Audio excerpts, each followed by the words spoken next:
Everybody, I'm so thankful and honored to be here. I want to thank Dave and Rosemary from the Mother Jones Historical Project that are keeping the spirit and the politics and the history of Mother Jones alive. I want to thank all my friends from Anti-Racist Action Days who came out to support me today. Appreciate you all and your efforts.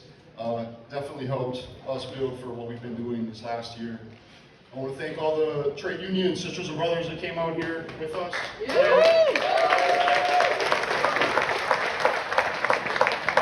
And I want to thank everybody here in Chicago that stood up to ICE this last year because you helped get us ready in Minneapolis. So thank you very much. I also want to say that I think it's great that we're having an anti-racist event in the Irish American Heritage Center. Once in a while you run into some Irish who are a little confused about that. So you make sure you let them know that to be Irish is to be anti-racist.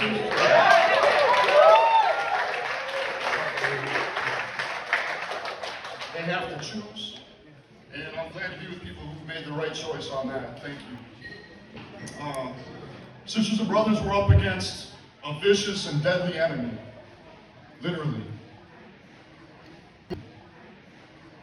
In Minnesota, in the largest homeland security operation inside our country, 4,000 agents were deployed to rip people apart from their families, to jump and abduct people taking garbage out from the fast food restaurant that they worked at, to jump and abduct people who were picking up their children from the daycare center,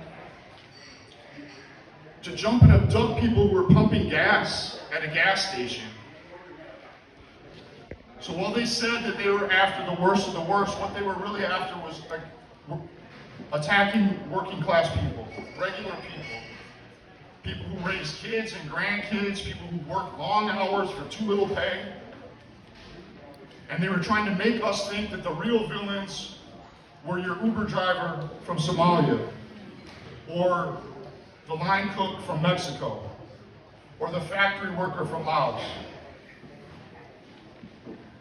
But we know that our enemies did not arrive on crowded boats or buses or airplanes, but in limousines.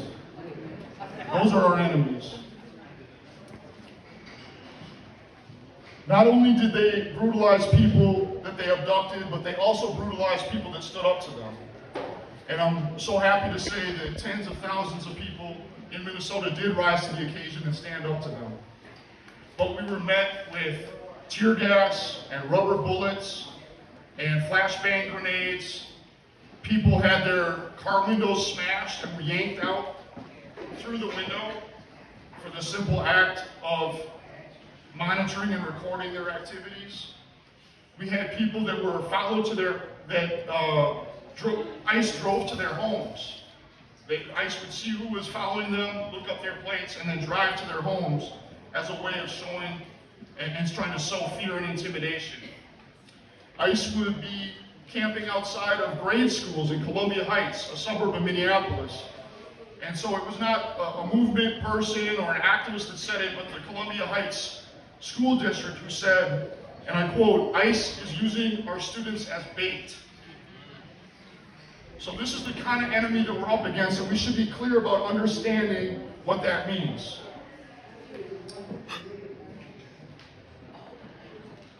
Three people in Minnesota lost their lives due to the ICE operation. A lot of people don't know the name of Victor Manuel Diaz, but I'd like you all to try and remember that just like we remember Renee and Alex's name.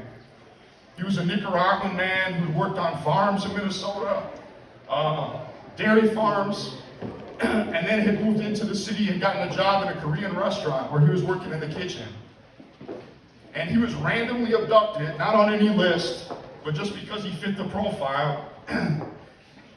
And 10 days later, he was dead in a detention camp in Texas. Renee Good was an artist and a mom a queer woman who was doing the right thing by standing up for her neighbors and trying to monitor and confront ICE, who were doing an operation against neighbors on her block. And she was executed in broad daylight in front of all of us. And they tried to tell us a different story about what we could actually see with our own eyes. They tried to create a different reality for us to accept, to try and test us to see if we were too scared to say what was true, or to actually speak the truth and then understand what responsibility that gave us.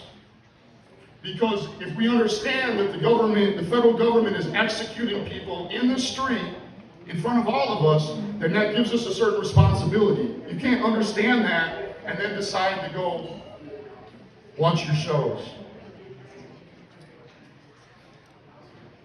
Alex Preddy was a nurse at the VA hospital where he took care of our veterans who this country has a habit of churning out and disrespecting once their work is done and casting away, many of them homeless, many of them sick, injured, many of them with PTSD. And this was a guy who took care of them for a living and was a member of a trade union, was a member of a union. And just so people are clear, when we talk about ICE with our coworkers, our neighbors, and our family, understand that ICE abducted dozens of trade union members in Minnesota. People who worked at the airport, people who worked at hotels, people who worked at grocery stores, people who worked at factories. These are the kind of people that were taken. There are people that were taken. There's an old labor slogan, an injury to one is an injury to all. And I think sometimes we might misunderstand what that means. Sometimes we think, oh, it means if something bad happens to somebody today, then maybe sometime in the future something bad might happen to me. But that's not at all what it means. An injury to one is an injury to all means that when they are attacking anyone, they are attacking you. And we have to live with that philosophy and make that our religion, so to speak. That if you attack any of my family, anybody in the working class, you are attacking me, and I need to respond to it in that manner. Thank you very much.